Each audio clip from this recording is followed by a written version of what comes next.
Well, I start just about every day with a to-do list. It is usually, between you and me, an overly ambitious to-do list, if I'm honest. Usually scribbled on a post-it note in the corner of my desk.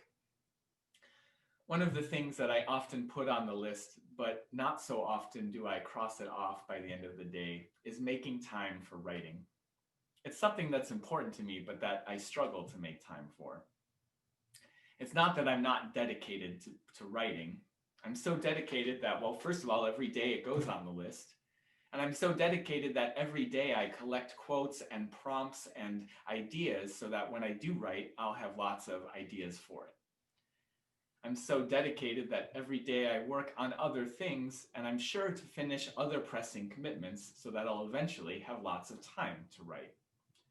I'm so dedicated that certainly one of these days I will start writing. One of my favorite authors, Anne Lamott, talks about this.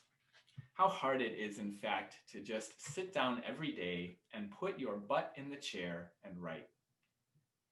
She says, the discouraging voices will hound you. This is all piffle, they will say. And they may be right. What you are doing may just be practice. But practice is how you're going to get better. Some of the best writing advice I ever got was from a teacher who told me, take a few minutes and for now, don't write. But just write what you would write if you were going to write. I sometimes feel like in all the years since I've gotten that advice, I haven't written a thing since. But I have written a lot about what I would write if I did write. You might call this the practice of practicing, learning how to practice.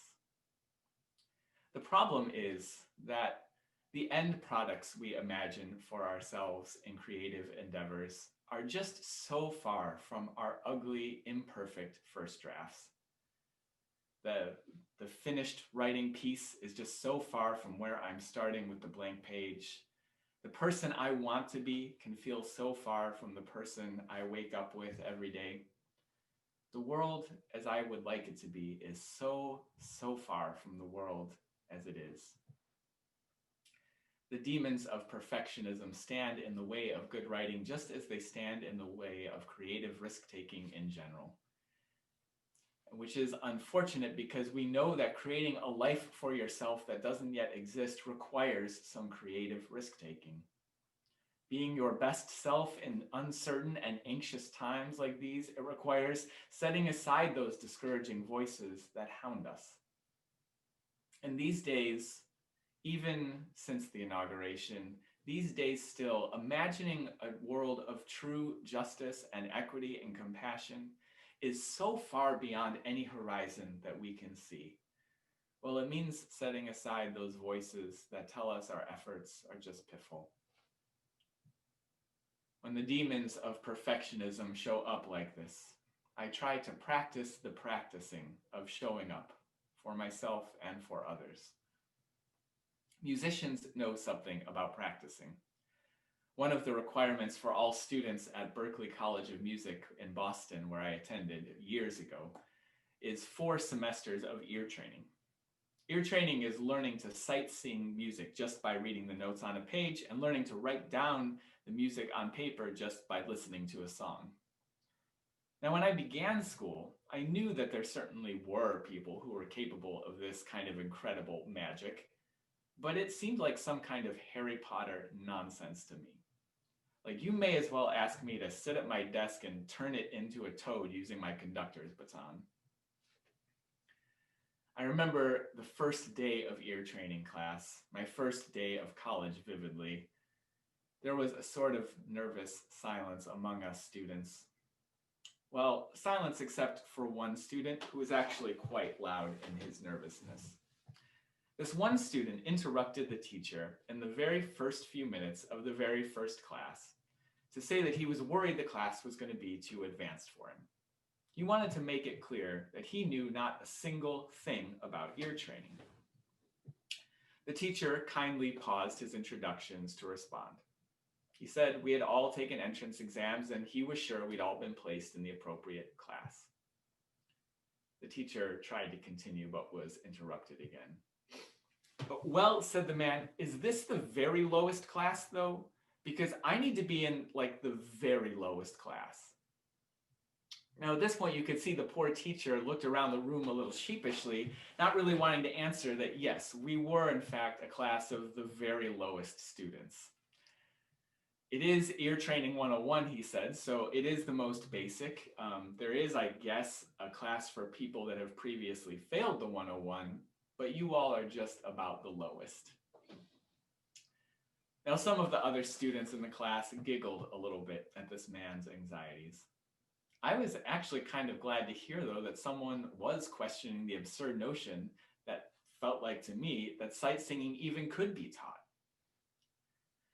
I don't know what happened next for that student, but he never came back to our class. Not because anything we did on that first day was in fact too hard for him, I'm sure of it. But I think he lacked a belief that improvement was even possible.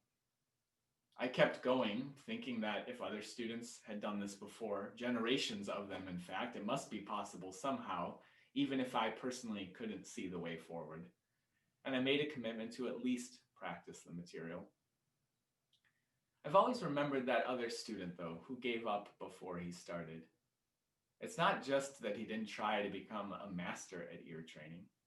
It's that he didn't even try the practicing of it, which always struck me as the real loss.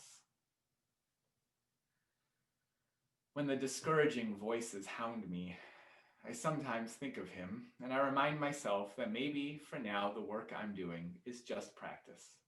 But practice is how I'm going to get better. What a year this has been. This new year already, 2021. What a year it is following in 2020.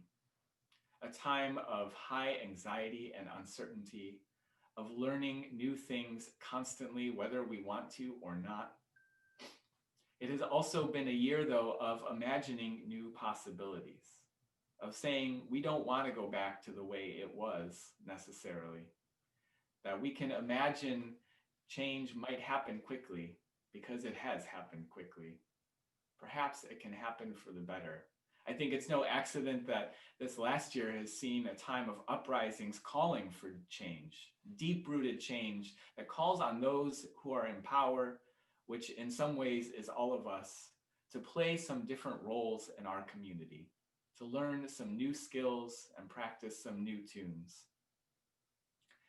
Particularly for white folks, I think this is a time of deep reflection for us, a time to practice amplifying the demands of those who have been marginalized by repeating those demands in calls to our representatives and colleagues and family.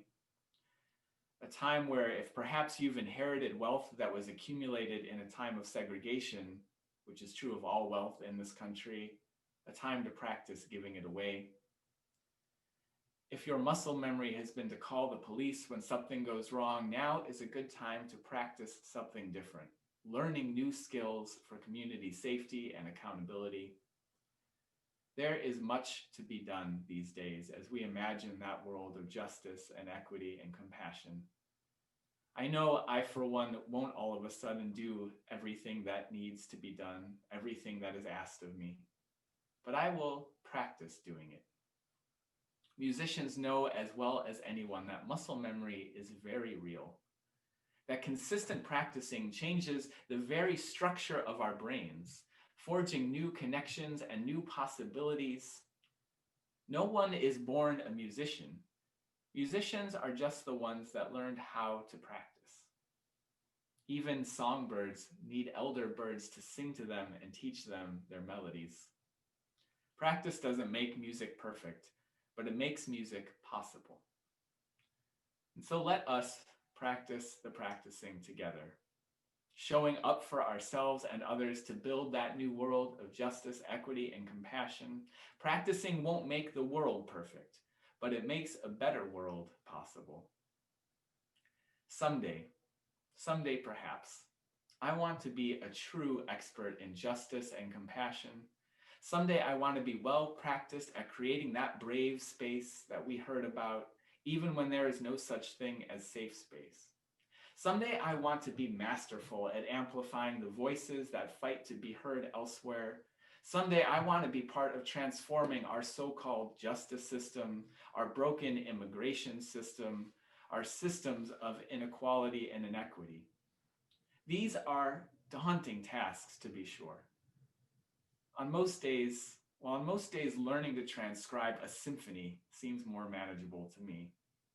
But that's okay, because for now, I don't have to do all of those things. I just need to practice doing what I would do if I were doing them. And so, beloveds, don't promise to be your best self today. Just be the person you would be if you were practicing being your best self. Don't try to rebuild a new world in the image of love this week. Just practice doing what you would do if you had committed to such things. You have the right to start somewhere and continue to grow. You have the responsibility to examine what we think we know. And so let us start together, let us grow together, and let us practice together.